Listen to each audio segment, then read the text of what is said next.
Florida, a hotspot for tourists and exotic pets. A Burmese python. These foreign snakes are now living wild here. The massive serpents are invading southern Florida. They can grow 26 feet long and be as thick as a telephone pole. These predators are powerful enough to kill people. We're going to follow hunters as they track them down. Find out what they eat.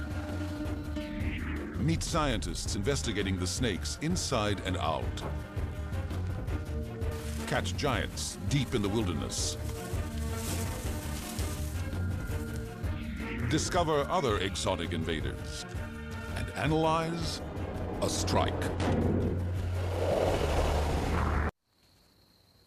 As recently as the 1990s, there were hardly any wild pythons in Florida. Now, there are thousands, perhaps tens of thousands. So how did this invasion start? It really is a case of snakes on a plane. 12,000 shipments of wildlife arrive every year through Miami, including, in the last 4 years alone, over 140,000 wild-caught pythons. There are other exotic animals too. These are green iguanas. Baby Burmese are just 20 inches long, but kept warm and well-fed, they grow and grow. In just a year, a python can double in size and swallow frozen rats whole. Soon, large rabbits are on the menu.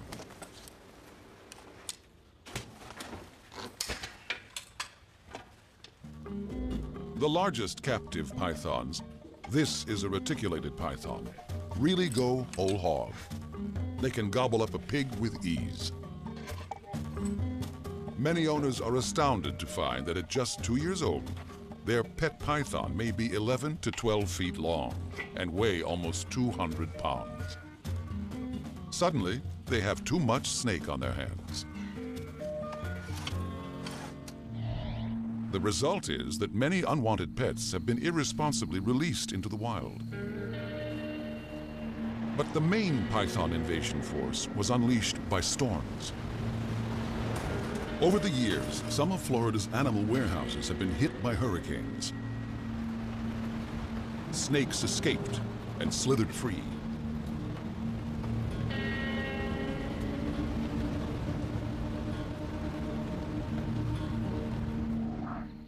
The invaders occupied ground near Miami. With plenty of food and hiding places, the habitat is similar to their original Asian home. It wasn't long before the snakes pushed deeper into the interior of the state. Southern Florida's thousands of miles of waterways provide a freeway for pythons to travel.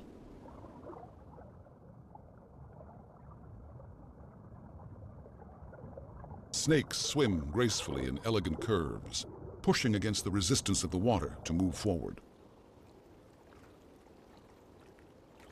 The pythons have endurance, too. They can swim at least 6 miles without stopping.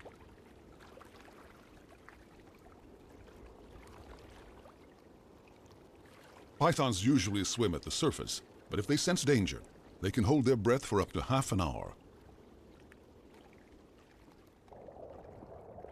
Occasionally, they ambush prey from the water, but drier areas are good hunting grounds too.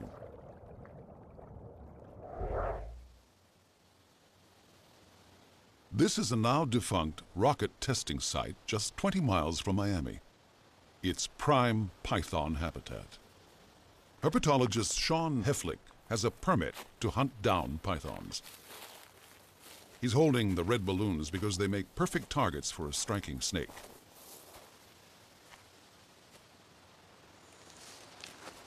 Burmese pythons, docile in captivity, but a whole different ball game in the wild. Oh!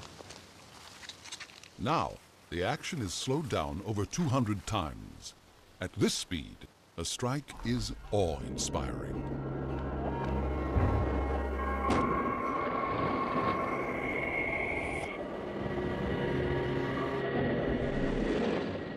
Pythons have heat-sensing pits on their faces,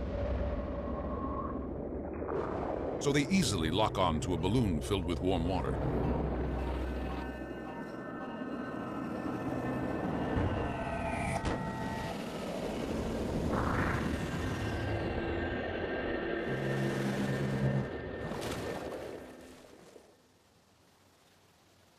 Gotta pick up my trash. Oh, then I've got to get this guy.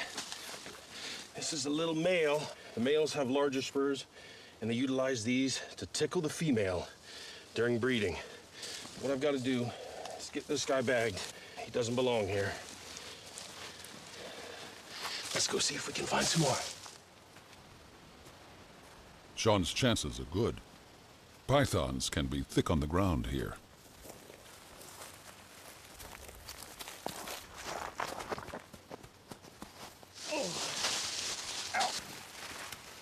Wonderful animal. Looks like a male. Whoa, that's what they do. They are a fast-striking predator. Got to get him right behind the head. Oh, look at that mouth. Full of teeth, but you can't see them because they're covered by gums. Not like a venomous snake. But I've got a skull in my pocket of a Burmese python. And you can see 4 rows on the top, and then there are another 2 rows on the bottom. The recurved teeth, about 100 or so. They use it to secure their prey, latch on, they throw a coil around it, and then they suffocate it. And also, if you look closely, you can see 2 pits that are heat sensing. And that's how they find their warm-blooded prey. And that's how the other one detected the warmth of the water in that balloon. This guy is truly a magnificent animal. All right, in you go, into a new home. Great animal. Sean's pair of snakes will hardly dent the python army. Nearby, in the shallow waters of Everglades National Park, tens of thousands of Burmese pythons thrive. The water slides slowly through great swaths of sawgrass. Where there's higher ground, forests of slash pines and other trees grow. Water flows toward the sea at 1/4 mile a day. Cypress trees thrive in the shallows and can tower 120 feet into the sky. At Florida Bay, the river spills into the ocean and mangroves flourish. This wilderness is famous worldwide for its water birds and other fabulous wildlife.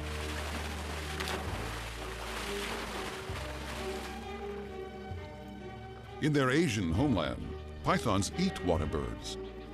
Could this cormorant in the Everglades become prey to a python? Perhaps anhingas are on the menu too. They're a common sight here. Unlike ducks, they don't have waterproof feathers. Wet plumage makes it easier for them to get underwater fast. They're also called snakebirds, and you can see why when they surface.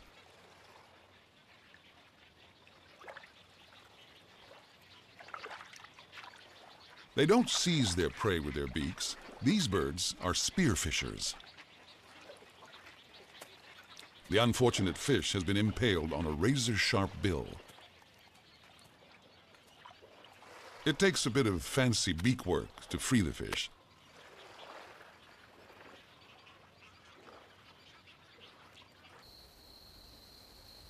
There are resident reptiles here too. Could pythons have an impact on them? The largest native snake in the U.S. is this one, the eastern indigo snake. They're an endangered species.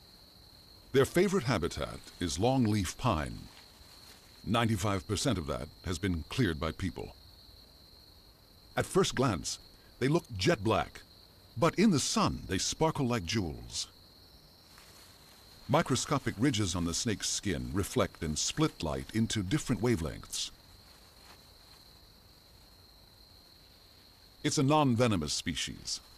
The biggest one ever caught was 8.5 feet. The indigo may have once been the biggest snake in America, but it's dwarfed by the Burmese python. A large indigo snake might tip the scales at 13 pounds. An adult Burmese can be 15 times heavier. The invader certainly puts the indigo in the shade. Pythons could pose a threat to native snakes by competing for food and occupying the best lairs.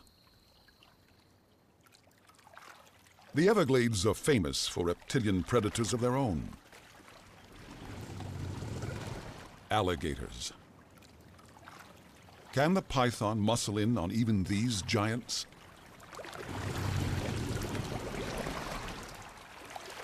To attract mates and deter rivals, males generate such low, loud roars, the water around them dances.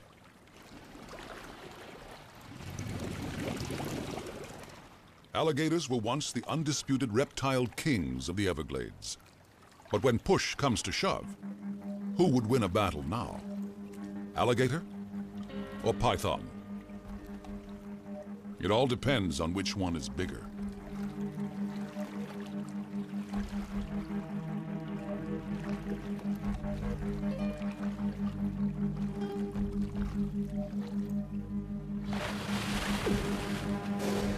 A large gator can bite down with over 2,000 pounds of force.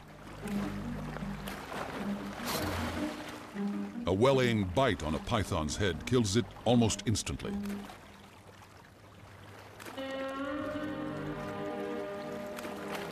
But the alligator has bitten off more than it can chew. The snake is too large to swallow.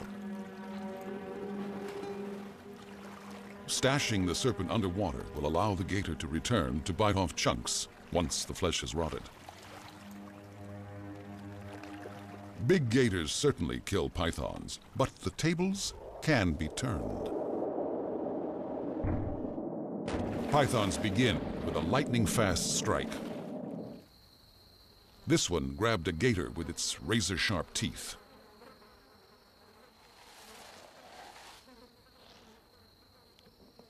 Lacking venom, it had to use muscle power to kill its victim.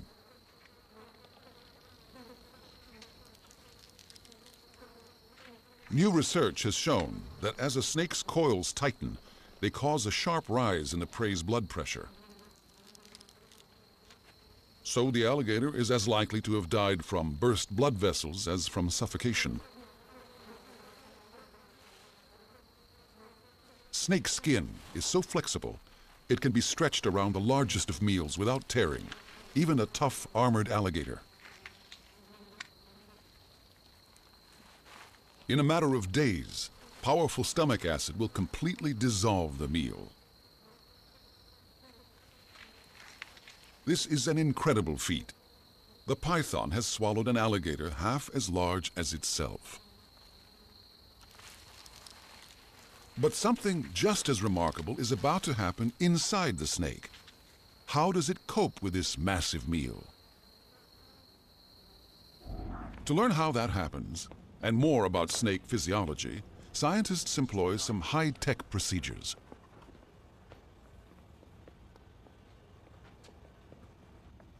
In captivity, rats, not alligators, are on the menu. Oh, all right, he's got it now.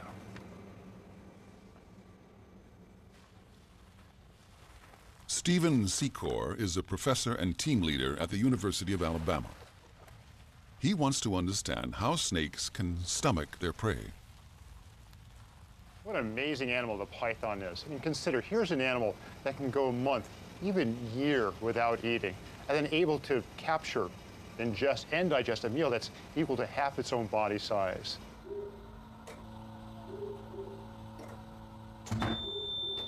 An X-ray will probe the snake's secrets. All right, let's get him stretched down. Okay, get him in the center. Yep, get relaxed. Okay, you ready? Good, yep. Yesterday, this snake ate a massive meal. The rat it consumed weighed more than a third of the snake's own body mass. We're now x-raying the snake so that we can track the breakdown of the prey, the rat, within the snake's stomach. Relax a little bit. You ready? All right. Oops, wait. Okay, go. Okay. Yep. Got it. Great.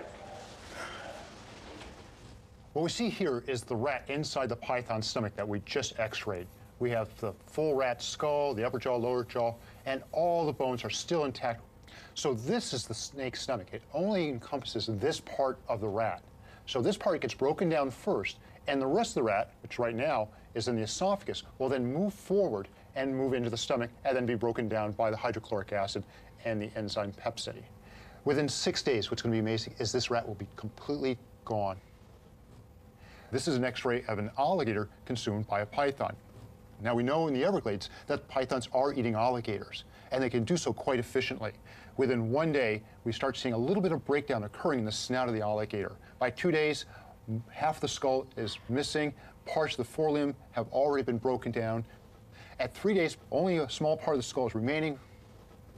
At 4 days after feeding, pretty much all we have is parts of the hind limbs and a little bit of the alligator's tail. By 5 days, just a scattering of small bones, and at 6 days, it's all gone. Everything has been broken down and passed into the small intestine. These snakes have a tremendous capacity to break down any prey item within their stomach. They are extremely efficient hunters and digesters. In our studies on the digestive efficiency of pythons, we've estimated that an adult python, about 12 feet long in the Everglades, would have consumed 70 deer mice, 30 cotton rats, 15 squirrels, a dozen rabbits, and several raccoons. It takes a lot of food to grow a 12-foot python. Native animals could be under threat, including the 36 species that are federally protected in the national park. Wood storks are one of them. They have a wingspan of up to 6 feet, more than the height of an average man. Fewer than 10,000 pairs remain. The storks have been making a comeback lately, but with Burmese pythons in their backyard, the recovery could stall. Younger, lightweight pythons are expert climbers. Chicks could be seized and swallowed by them. A single snake couldn't devastate a whole colony, but its presence is worrisome. To discover whether pythons pose a real threat, scientists need ingenious surveillance techniques. Okay, you don't want to go right over it. The Python Science Support Team is tracking wild snakes in the national park.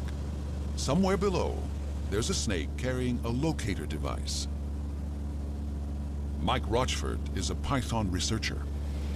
We've got the GPS point here of the last time we saw the snake, and we're circling around and we're going to try and listen for the signal. And once we start to hear a signal, we're going to drop down and try and pinpoint the location. It's a monumental task. The national park covers a vast 2,500 square miles. Okay, I heard the snake pretty loud right there, so what I did is I went ahead and took a waypoint, and that way we've got the exact coordinates. They've acquired their target. Now it's time to drop in on the python. If they're lucky, they'll find more than one. Remarkably, the researchers have discovered that tagged female snakes can lead them to other pythons. They're hoping the one they're trailing today will become an informer and deliver other snakes into their hands. They're closing in, but will their tagged python have others following her? So Mike, this is where we found her originally. She'd matted down all this area so that she could get up out of the water and bask better. To level an area that size, the python thereafter must be huge. That would be the hole. All right.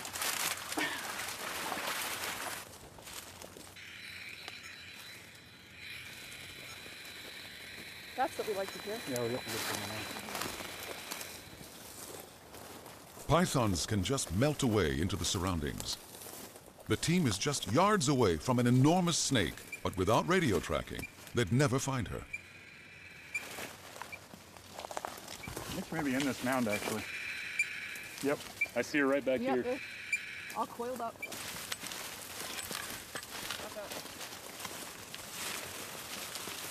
Oh, watch your feet.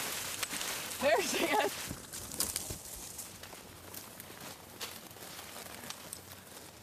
Should be hitting this moment.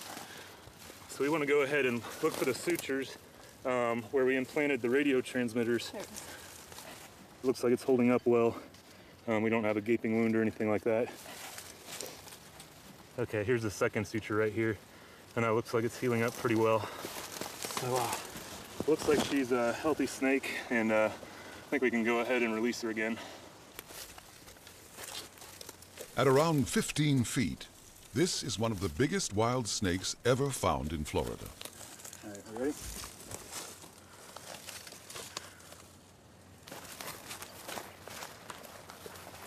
The team has a very good reason for letting her go. It's June, the breeding season. At this time, large females will often have an entourage. The team soon spies a second, smaller snake. Tyson! There's one. Two males have been found, not far from the large female. Yeah, the female, she must be breeding if there's males like this around. You got that one under control, Teresa? Yeah. We got another one over here. Mike's male brings the total to 3, all attracted by the presence of the female. All set. She's exposed the suitors that have come to court her.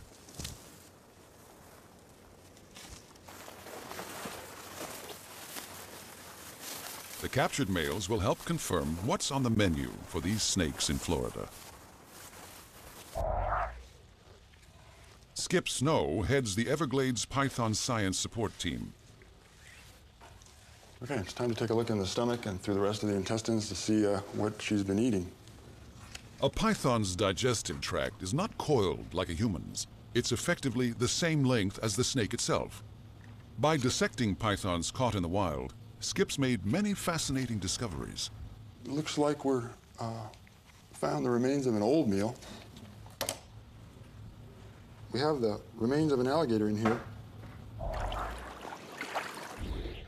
Claws or bones. So this is the 8th python that we have found that has eaten an alligator. They also will eat a wide variety of mammals and birds. Here's the bill of a great blue heron. This is the small bill tip of a rail. In the mammal category, everything from small mice and rodents to bobcats. Here's a half of a hoof from adult deer. So as you can see, they ate a wide range of prey, birds, mammals, reptiles.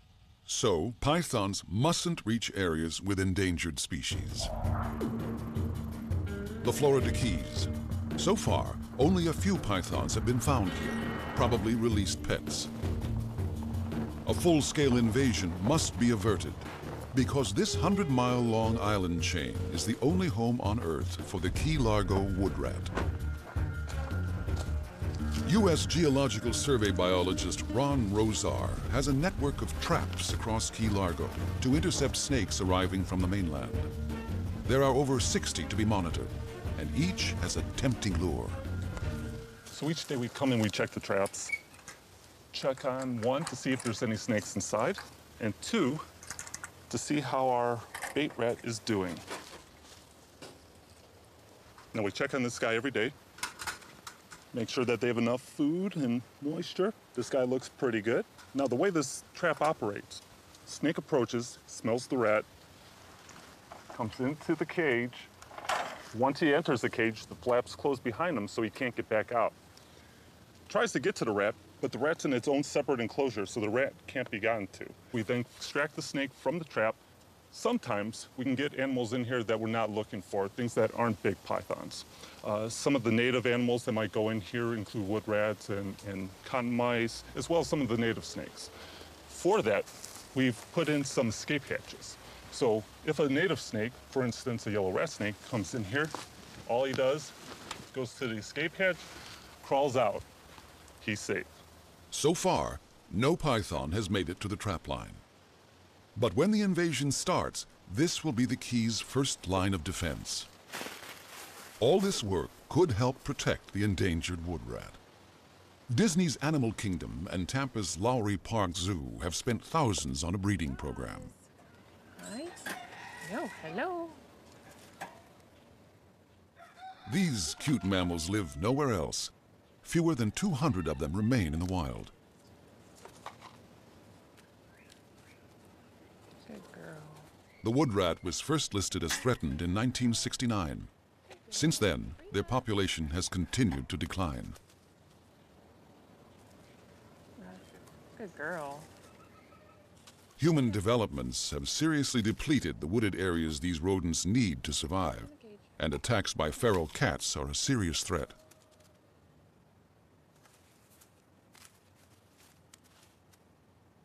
The arrival of a python army could be the final nail in the wood rat's coffin.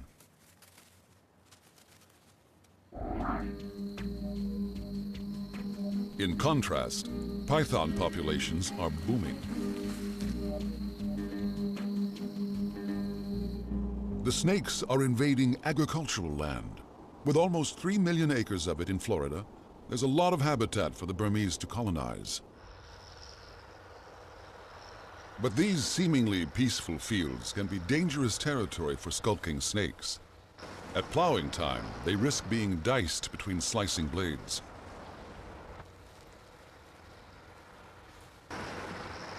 Few farmers are surprised to find pythons on their land.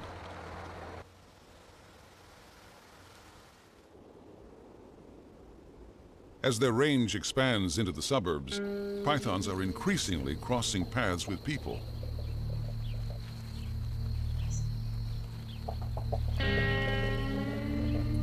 And they can become a traffic hazard.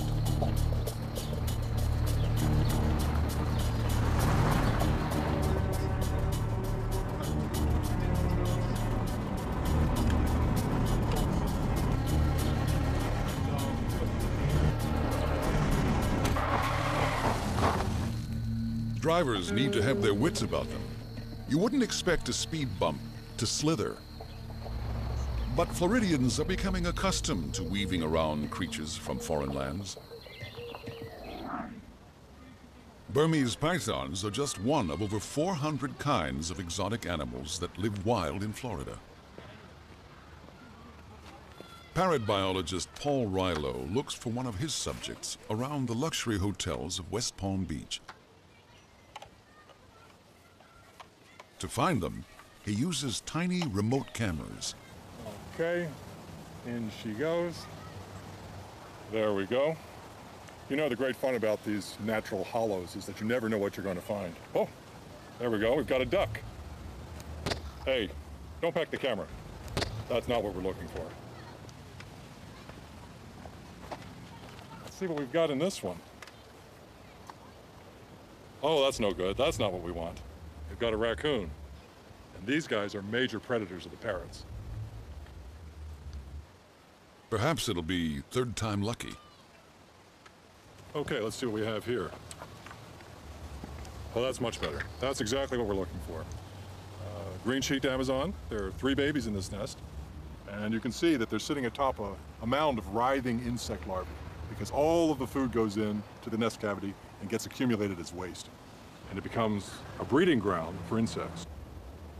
This is an exotic species nesting in an exotic tree here in Florida.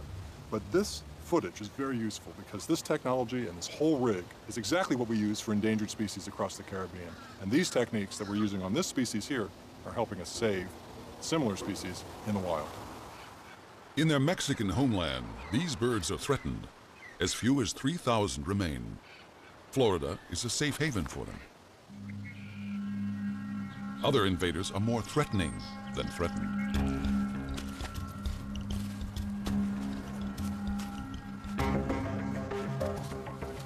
A carnivorous Nile monitor from Africa.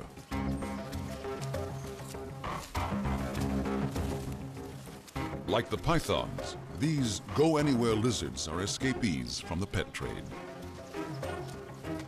This one's picked up the scent of food. It's on a raid.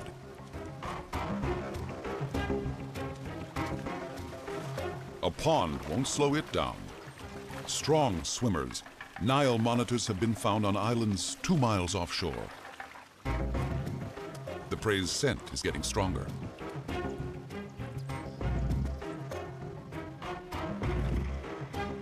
Someone's valuable koi carp.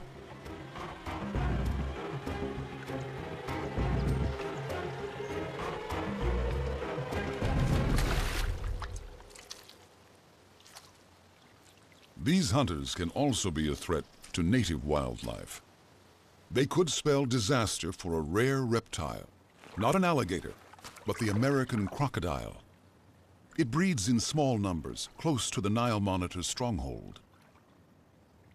Females lay around 40 eggs in late spring and stay near the nest until they hatch 90 days later. Unlike alligators, American crocodiles rarely charge at intruders. This allows monitor lizards to plunder the nest with impunity.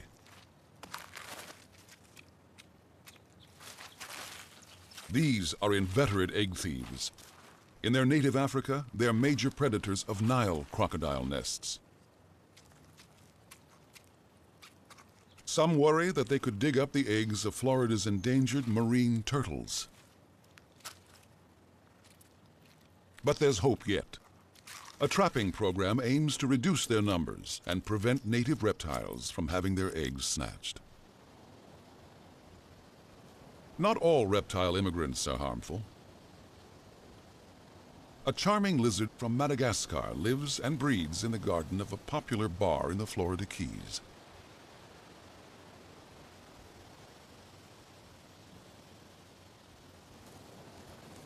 These little stunners were released deliberately by reptile dealers, who come back to collect any surplus lizards to sell as pets.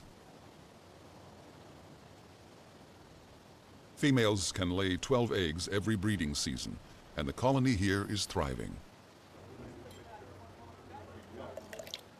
Some of the geckos are even becoming lounge lizards.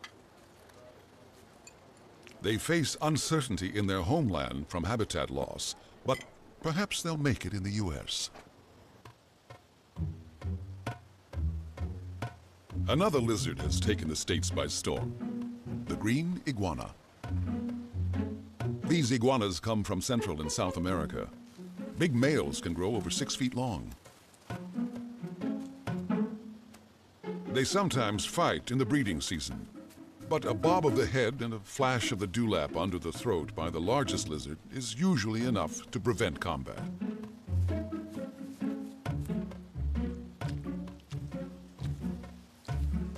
They can munch through a bed of prized blooms in minutes. They also dislodge roof tiles and poop prodigiously. Despite this, most Floridians are quite fond of them. There are over 100,000 green iguanas here. The highest concentrations live along city canals. And this is why. Water provides an escape route.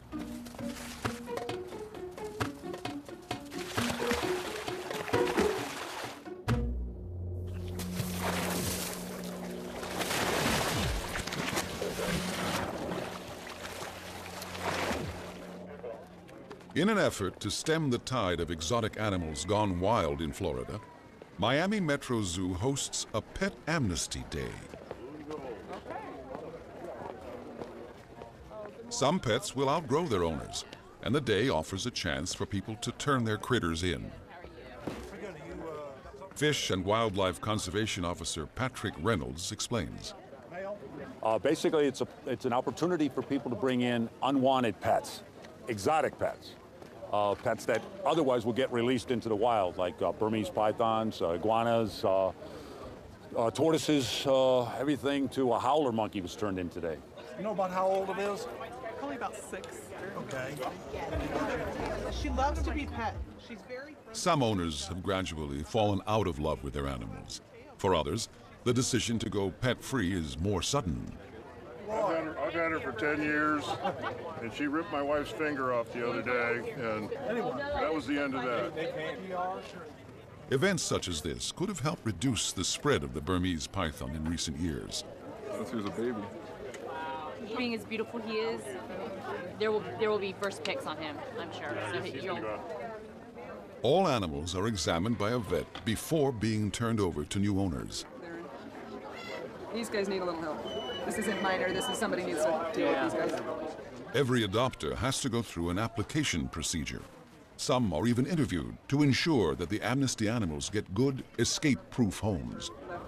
Left front foot, but it's very superficial. The shell's in pretty good shape. It's an event that gets the word out and gets results. Scott Harden is Florida Fish and Wildlife Conservation Commission's Exotic Species Section Leader.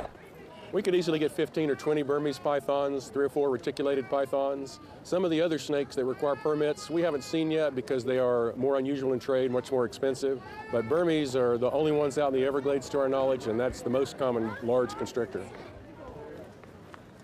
Some owners discover they can't afford to feed and house their giant snakes properly. It's far better that they hand them in here than release them into the wild. The amnesties will help prevent new exotic species from colonizing Florida. They'll also help stop fresh recruits from reaching the invaders that are already living wild here, like the python. But the Burmese invasion is well advanced.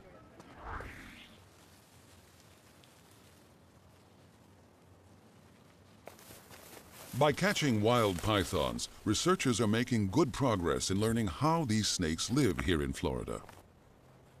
And we know they're mating in the wild. Females have been found with several males.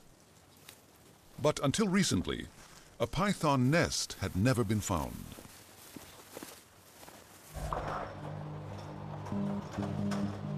Virtually everything we know about the breeding habits of Burmese pythons has been learned from captive snakes. There are plenty of those in this huge facility.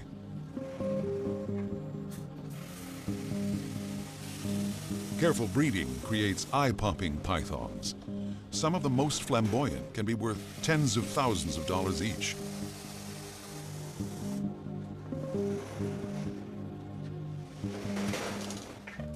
Every spring, a Burmese can lay a clutch of up to 100 eggs.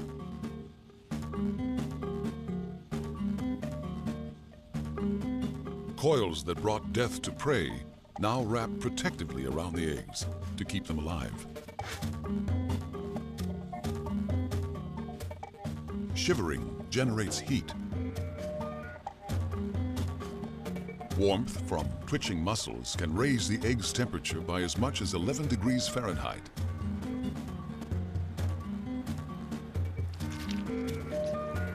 Snake breeders remove the eggs for safekeeping to an incubator.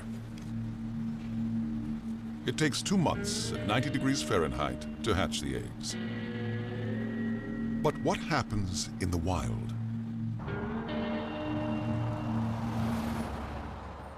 Until recently, nothing was known about how or where Burmese pythons nested in Florida. Skip Snow's team changed all that with a stunning discovery. Next to a busy road less than 17 miles from Miami, they found a python nest. Okay, we're here at the site of a Burmese python nest that we found back in 2008. This is a special camera used for looking in dens and cavities, developed to look in the dark.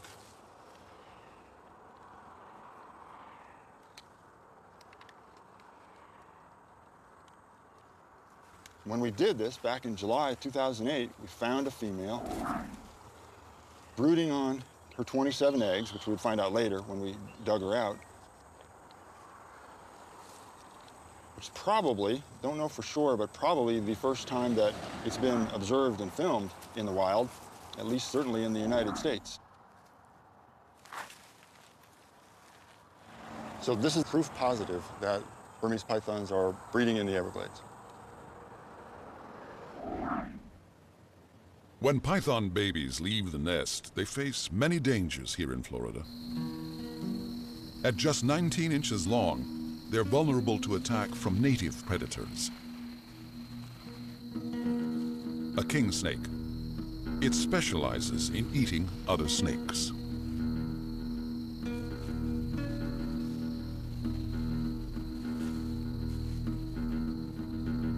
The king snake is a constrictor, just like the python. It uses muscular coils to subdue its prey.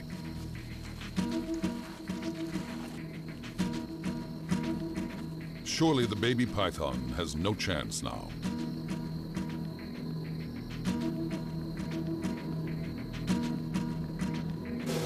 But then, inexplicably, the king snake aborts the attack. This new recruit has passed its first test. A raccoon, another snake hunter.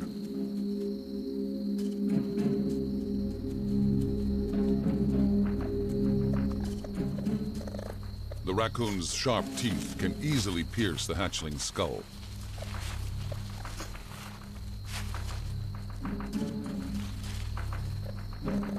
But the python has a strike up its sleeve.